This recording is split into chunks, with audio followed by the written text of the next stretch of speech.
BRS నేత MLC కవిత చేసిన వ్యాఖ్యలు ఇప్పుడు కలకలంగా మారాయి. 2 రోజుల క్రితమే కవిత తన తండ్రి కేసీఆర్ కు రాసిన లేఖ వైరల్ అయిన విషయం తెలిసిందే. అమెరికా నుంచి వచ్చిన కవిత కేసీఆర్ చుట్టూ దయ్యాలున్నాయని వ్యాఖ్యానించింది. ప్రస్తుతం ఆ వ్యాఖ్యలు రాజకీయ వర్గాల్లో చర్చనీయాంశంగా మారాయి. దీనికి సంబంధించి పూర్తి వివరాలను ఈ వీడియోలో చూద్దాం. బీఆర్ఎస్ పార్టీ రజతోత్సవ సభను ఉద్దేశించి కేసీఆర్ కూతురు ఎమ్మెల్సీ అయినటువంటి కవిత తన తండ్రికి లేఖ రాసింది. అయితే ఆ లేఖను తానే రాశానని, తన తండ్రి దేవుడని కవిత తెలిపింది. దేవుడి చుట్టూ దయ్యాలున్నాయని, వారిని తప్పిస్తేనే పార్టీ 10 కాలాల పాటు బాగుంటుందని కవిత వ్యాఖ్యానించారు. పార్టీలో కొంతమంది కోవర్టులున్నారని, వాళ్ల వల్లనే పార్టీ ఆగమైతుందని ఆమె ధ్వజమెత్తారు. తాను ఎప్పుడూ డాడీకి ఫీడ్బ్యాక్ ఇస్తుంటానని, ఇది కొత్త కాదని అన్నారు. ఎప్పుడు బయటికి రాని లేక ఈసారి ఎలా వచ్చిందని, ఇది నేనంటే గిట్టని దయ్యాల పనేనని ఆమె ఆగ్రహం వ్యక్తం చేశారు. కేసీఆర్ కూతురునైనా నా లేఖనే ఇలా బయటికి వస్తే సామాన్యుల పరిస్థితి ఏంటని ఆమె ప్రశ్నించారు.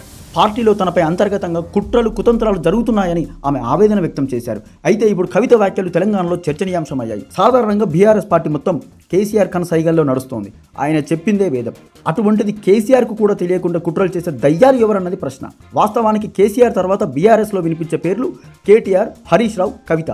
కీలక నేత అయిన కవిత ఇప్పుడు ఇలాంటి వ్యాఖ్యలు చేయడం అందరినీ సంభ్రమాశ్చర్యాలకు గురిచేసింది. కేసీఆర్ కూతురు కవిత, ఆమెను టచ్ చేసే దమ్ము ఎవరికి ఉందనేది ప్రశ్న. పరోక్షంగా కేటీఆర్, హరీష్ రావు ఏమైనా కవిత మీద కుట్రలు చేస్తున్నారా అని జనాలు చర్చించుకుంటున్నారు. లేదా వీరికి ఆస్తి పంపకాల సమస్య వచ్చి ఇప్పుడు ఇలా మాట్లాడుతున్నారా అనేది ఎవరికీ అర్థం కాని విషయం. ఖచ్చితంగా చెప్పాలంటే కేసీఆర్ కుటుంబంలో అంతర్గతంగా జరుగుతున్న కుటుంబ సమస్యగా కవిత మాటల ద్వారా అర్థమవుతుంది. తెలంగాణలో కాంగ్రెస్ సర్కార్పై వ్యతిరేకత, కేంద్రంలోని బీజేపీ ప్రభుత్వాన్ని చేతగాని ప్రభుత్వంగా ఎండగట్టడంలో బీఆర్ఎస్ కొంత సక్సెస్ అయింది. ఇటువంటి సమయంలో కవిత మాటలతో సీన్ ఒక్కసారిగా మారిపోయింది. అసలు బీఆర్ఎస్ పార్టీ ఉంటుందా ఉండదా అని సొంత పార్టీ కార్యకర్తలు చర్చించుకోవడం ఎందుకు నిదర్శనం. కేసీఆర్ సామాన్యుడు కాదు.